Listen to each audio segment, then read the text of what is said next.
আজকে বাংলাদেশের ইতিহাস তিনটি সন ৭১, ৯০ এবং ২০২৪ আপনি দেখবেন প্রত্যেকটি ইতিহাসের সঙ্গে বিএনপি বিএনপি বিএনপি জড়িত। মাননীয় স্পিকার, আজকে ৭১-এ শহীদ প্রেসিডেন্ট জিয়া রহমান, ৯০-এ খালেদা জিয়া এবং ২৪-এ তারেক রহমান।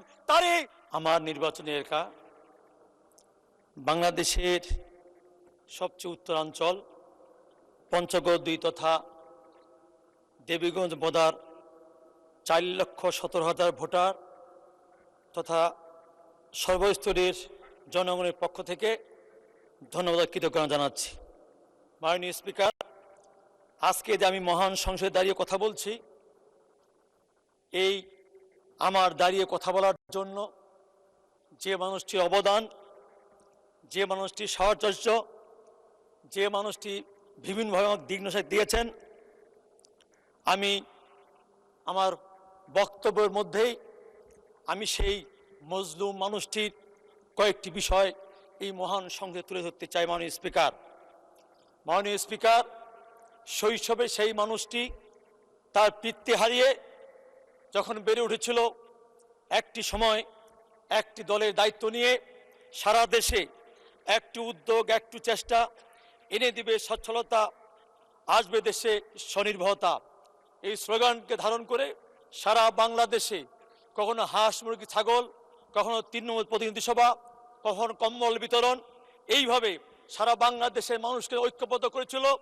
শুরু হয়েছিল সেই মজলুম মানুষটার উপরে ষড়যন্ত্র, দেশীয় এবং আন্তর্জাতিক। সেই দেশীয় আন্তর্জাতিক ষড়যন্ত্রের মধ্য দিয়েই 111 সংগঠিত হয়েছিল। সেই 111 সরকারের টার্গেট হয়েছিল সেই মজলুম মানুষটার।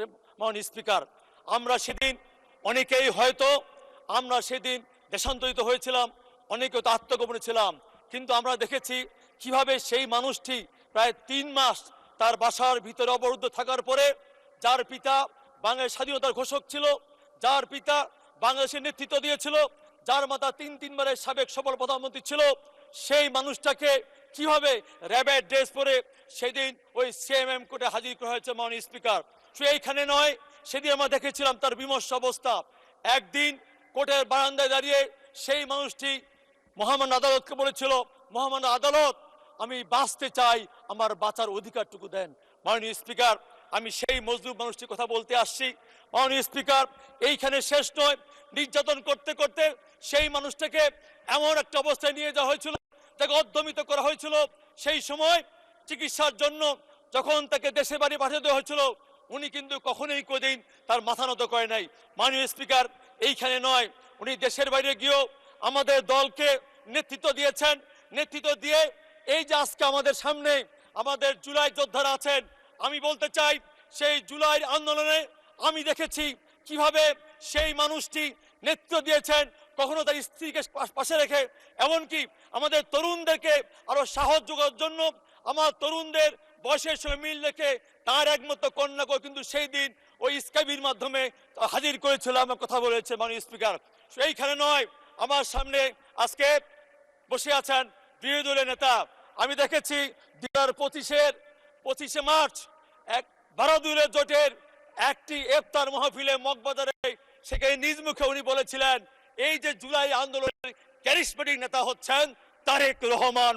মাননীয় স্পিকার, আজকে তাই এই প্রধানমন্ত্রীর আজকে এই যে ধন্যবাদ বক্তব্যের মধ্যে দিয়ে আমি শুধু বলতে চাই, আজকে রাষ্ট্রপতি ধন্যবাদ বক্তব্যের মধ্যে বলতে চাই, আজকে রাষ্ট্রপতি যে কথাগুলো বলেছেন এর মধ্যে দিয়ে উনি বিগত দিনের সেই ফ্যাসিস্টকে ফ্যাসিস্ট হিসেবে স্বীকার করেছেন, এবং এর মধ্যে দিয়ে আমাদের শহীদ প্রেসিডেন্ট জিয়া রহমানকে তার স্বাধীনতা ঘোষণা নিয়ে অনেক ধরনের ষড়যন্ত্র হয়েছিল। মাননীয় স্পিকার, সেই দিন আমাদের এইখানে রাষ্ট্রপতি তার বক্তব্যের মধ্যে দিয়ে স্বীকার করে প্রমাণ করেছেন ইতিহাসকে বিভিন্ন ষড়যন্ত্র করে মুছে ফেলার চেষ্টা করা হয়, ইতিহাসের সত্য সত্যই সেই দিন কিন্তু এই রাষ্ট্রপতি তার বক্তব্যের মধ্যে সেইটা ধারণ করেছেন, এবং আমাদের এই মহান সংসদে সেটা প্রমাণ হয়েছে। মাননীয় স্পিকার, মঞ্চ আমি বলতে চাই, আমার এই বিরোধী দলের নেতৃবৃন্দ আছেন, এই গত 12 ফেব্রুয়ারি নির্বাচনকে সামনে রেখে আপনারা কিন্তু বিভিন্ন জনসভায় বিভিন্ন সভা সমাবেশে বলেছিলেন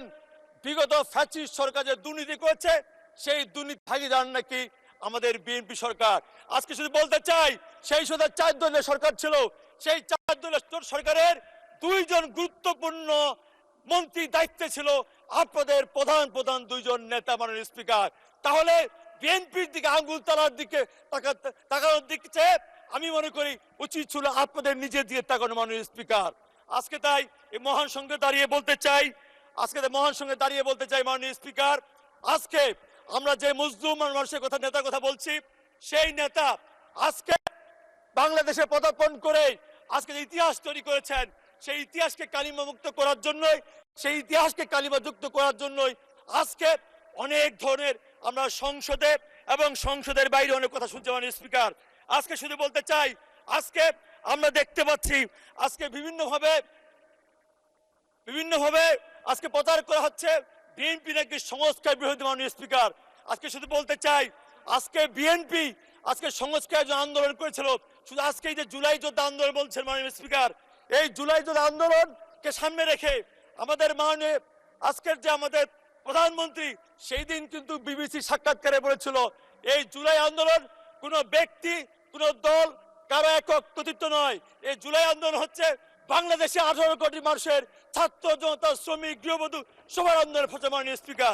মাননীয় স্পিকার, আজকে তো আমি বলতে চাই, আসুন আমাদের সংস্কার বলেন, আজকে জুলাই সনদ বলেন, জুলাই সংস্কার বলেন এবং গণভোট বলেন, আসুন আমরা আইনের সুষ্ঠু ব্যাখ্যা দিয়ে এইখানে আলোচনা করব, পর্যালোচনা করে ইনশাল্লাহ আগামী দিনে আমাদের আলোচনার মধ্য দিয়ে আমরা একটি সুষ্ঠু সমাধান আনবো, যার মধ্য দিয়ে আগামী দিনে এই সংসদকে আরো প্রাণবন্ত করব, এই সংসদকে মানুষের কাছে গ্রহণযোগ্য করে তুলব। মাননীয় স্পিকার, তাই কবির ভাষায় বলতে চাই, নিন্দুক যে বেঁচে থাকুক বিশ্বহিতের তরে, আমার আশা পূর্ণ হবে তাহার কৃপা ঘরে। মাননীয় স্পিকার, সবশেষে বলতে চাই, মাননীয় স্পিকার, আজকে বাংলাদেশের ইতিহাস 3টি সন 71, 90 এবং 2024, আপনি দেখবেন প্রত্যেকটি ইতিহাসের সঙ্গে বিএনপি জড়িত। মাননীয় স্পিকার, আজকে 71-এ শহীদ প্রেসিডেন্ট জিয়া রহমান, 90-এ খালেদা জিয়া এবং 24-এ তারেক রহমান, তারই দৃষ্টান্ত আমাদের সামনে। মাননীয় স্পিকার, আজকে শুধু বলতে চাই, আমার পঞ্চগড়ে যে উন্নয়নের কথা বলি, আমাদের মাননীয় প্রধানমন্ত্রী বলেছিলেন আগামী দিনে আঞ্চলিক সমতার ভিত্তিতে উনি উন্নয়ন করবেন। সেই দিক থেকে আমার পঞ্চগড় দেবীগঞ্জে একটি আমাদের উন্নয়নশীল জায়গা উনি নির্ধারণ করেছেন এবং পঞ্চগড়ের যে হাসপাতাল আছেন, সেই হাসপাতাল অবকাঠামো আছেন 250, কিন্তু দীর্ঘদিন ধরে ওই অবকাঠামো পড়ে আছে, কোনো ডাক্তার নাই, কোনো মেডিকেল ইকুইপমেন্ট নাই। আমার 2 উপজেলায় 50 হাসপাতাল আছেন, সেইগুলো 100 উন্নতি করা অত্যন্ত জরুরি। মাননীয় স্পিকার, আমাদের উত্তরাঞ্চলের জেলা, সেখানে কোনো টেকনিক্যাল কলেজ নাই। ধন্যবাদ।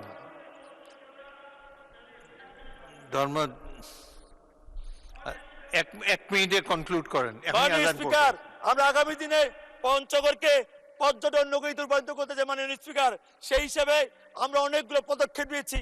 আমি আশা করব এখানে পর্যটন মন্ত্রী আছেন এবং আরো যারা সরকারের মন্ত্রী আছেন, সবাই আমাদেরকে সহায়তা করবেন, এই উত্তরাঞ্চলের অবহেলিত এলাকাকে যেন আমরা উন্নত করতে পারি এবং আগামী দিনের জন্য আমরা শুধু পঞ্চগড়ের চা শিল্প নয় এবং পঞ্চগড়ের সুগার মিল নয়, পঞ্চগড়ের অ্যাগ্রো এশিয়া নয়, অ্যাগ্রো উন্নয়ন নয়, আরো বিভিন্ন ক্ষেত্রে যেন আমরা পঞ্চগড়ে এগিয়ে যেতে পারি, এই জন্য আমি আমাদের মাননীয় প্রধানমন্ত্রীর সুদৃষ্টি কামনা করে এবং সংসদকে আমাকে বক্তব্য দেওয়ার জন্য ধন্যবাদ কৃতজ্ঞতা জানিয়ে, এবং আমাদের ওই অবহিত এলাকায় রাস্তাঘাটের বেহাল অবস্থা, দীর্ঘ 17 বছর ধরে কোনো উন্নয়ন হয় নাই, সেই বিষয়গুলো অবশ্যই আপনারা দেখবেন।